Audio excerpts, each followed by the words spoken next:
எல்லாருமே ரட்சிப்பு குறித்து ஒரே வார்த்தை சொல்லுவாங்க. நான் கொஞ்சம் டிஃபரெண்டா சொல்லலாம்னு சொல்லிட்டு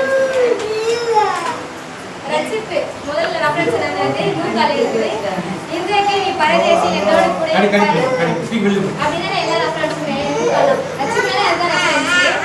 எடுத்தா வாசிங்க. அப்போஸ்தலர் 4:12. அவர்களொன்றி வேறொருவரும் ரட்சிப்பு இல்லை. நாம் ரட்சிக்கப்படும்படிக்கு வானத்தின் கீழ் எங்கும் மனுஷனுக்குள்ள அவருடைய நாமல்லாமல் வேறொரு நாமும் கட்டளிடப்படவும் இல்லை என்றார். யாரால நமக்கு ரட்சிப்பு இல்லையாமா? கட்டணம் இல்லாம நமக்கு ரட்சிப்பு இல்லை. யாரெல்லாம் நம்ம ரட்சிப்பு நான் ரட்சிக்கப்பட்டப்பா சொல்லி கை தூக்குங்க. யாரும் நேசம் இல்லையா? யாரும் நேசப்பா ரத்தத்தை கை இல்லையா? யாருக்கு ரட்சிக்கப்படலையா? அப்ப யாரெல்லாம் ரட்சிக்கப்பட கை தூக்குங்க. நாங்களாம் ரட்சிக்கப்பட்டீங்கன்றீங்க. நான் ரட்சிக்கப்பட்டீங்க சார். அப்புறம்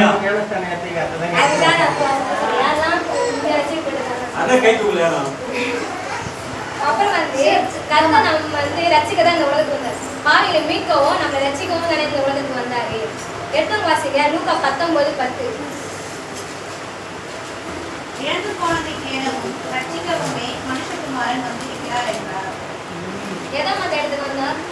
நம்ம இழந்ததெல்லாம் தேர்ந்ததுக்கு நம்ம எதெல்லாம் விட்டோமோ, நம்ம தாய் தகப்ப இழந்தது, நம்ம தாய் தகப்பனா கர்த்தர் நம்மளுக்கு இருந்தாரு. நம்ம சொந்த மதல இழந்தாலும் சொந்த மதமாய் கர்த்தர் நம்ம கூட இருக்கிறாரு. நம்ம எதெல்லாம் இழந்தோமோ, சொத்து பத்து இழந்தான்.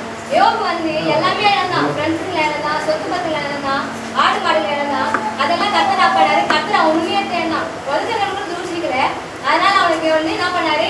ரெட்டை தெரியாத பண்ண கொடுத்தாரு. அதுபோல நம்ம யாரெல்லாம் உண்மையா கர்த்தரை தேடுறோமோ நம்மளுக்கு உண்மையான ரட்சிப்பு கிடைக்கும். அடுத்தவங்க வாசிங்க. நான் உதாரணமா ஒன்று சொல்றேன். யாரெல்லாம் இப்ப சொல்லுங்க உண்மையா ரட்சிக்கப்பட்டிருக்கு.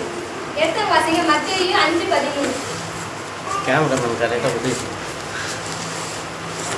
நீங்கள் பூமிக்கு உப்பா இருக்கிறீர்கள்.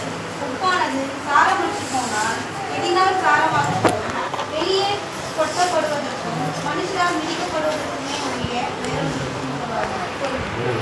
உப்பு எதுக்குமா? எதுக்கு வரும்? சாரம் மாதிரி பேசினா சாரமா இல்லைன்னா அப்ப எதுக்கு வரும்? உப்பே இல்லை, அது தண்ணி விட்டுச்சு அப்படின்னா எதுதான் வரும்? பேசுதுங்க. நம்ம யாரெல்லாம் உண்மையா ரட்சிக்கப்பட்டிருக்கோம். நானும் சதா கொடுத்துருக்கோம். ஆனா யாரும் உண்மையா ரட்சிக்கப்பட்டிருக்கோம் சொல்லுங்க. நான் உண்மையா பயபக்தியா நான் சர்ச்சுக்கு வரேன், உண்மையா கத்தல் கேட்க வரேன். இங்க வந்து ஒரு சிந்தனை எனக்கு வராது, நான் கத்தரை மட்டும்தான் நோக்கி பார்க்கறேன் சொல்லி யாரெல்லாம் சொல்லுவோம்? யாரும் இல்லை. நம்ம உப்பா மட்டும்தான் இருக்கிறோம். ஆனா அது நம்ம சாரமா இல்லை, சாரம் வச்சுதான் இருக்கிறோம். இனிமே நம்ம என்ன பண்ணணும்?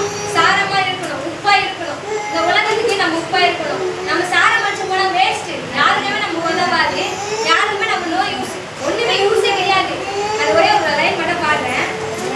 ரட்சிப்பின் வஸ்திரத்தை சித்தி விட்டாரே, நீர் என்ன மார்க்கவசம்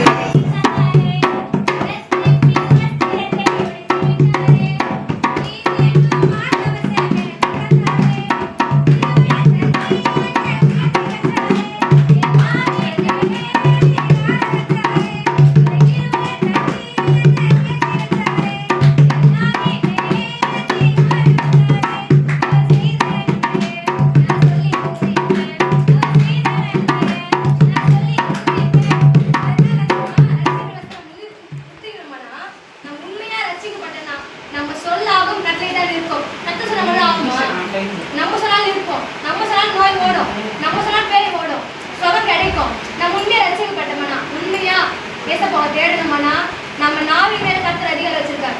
நீ இப்போ நீ போய் செத்துரு அப்படின்னு சொன்னா கண்டிப்பா அந்த மரம் முடியும். அந்த மரம் பட்டு போன்னு சொன்னா கண்டிப்பா அந்த மரம் பட்டுக்கும். உண்மையா ரட்சிக்கப்பட்டிருந்தா மட்டும் நம்ம நாவி மேல அதிகாரம் இருந்தா நம்ம இது செய்யணும், ஏசப்பா இது செய்யணும் அப்படின்னா சரி செய்வார். பாத்தீங்க சொன்னாங்க, ஏசப்பா நான் போறேன், எனக்கு நேரம் ஆகணும் அப்படின்னு சொல்லி உண்மையா கர்த்தரை தேடினா நீ ஏசப்பா எனக்கு குணமாகணும் அப்படின்னு சொல்லிட்டு நம்ம ஆணியதானு சுத்தி இருக்கிறாரு. ஜோம் பண்ணணும், உண்மையா காலைல நைட்டுன்னு சொல்லி ஜோம் பண்ணணும். ஜோம் பண்ணணும் சொல்லி கர்த்தர் கண்டிப்பா நம்ம செய்வாங்க. கர்த்தர் நம்ம சொல்றோம். கர்த்தர் இந்த வார்த்தை கொடுக்குறாரு, நம்ம கொடுத்து ஐயாருக்கும் கேட்டவங்களுக்கும் நன்றி.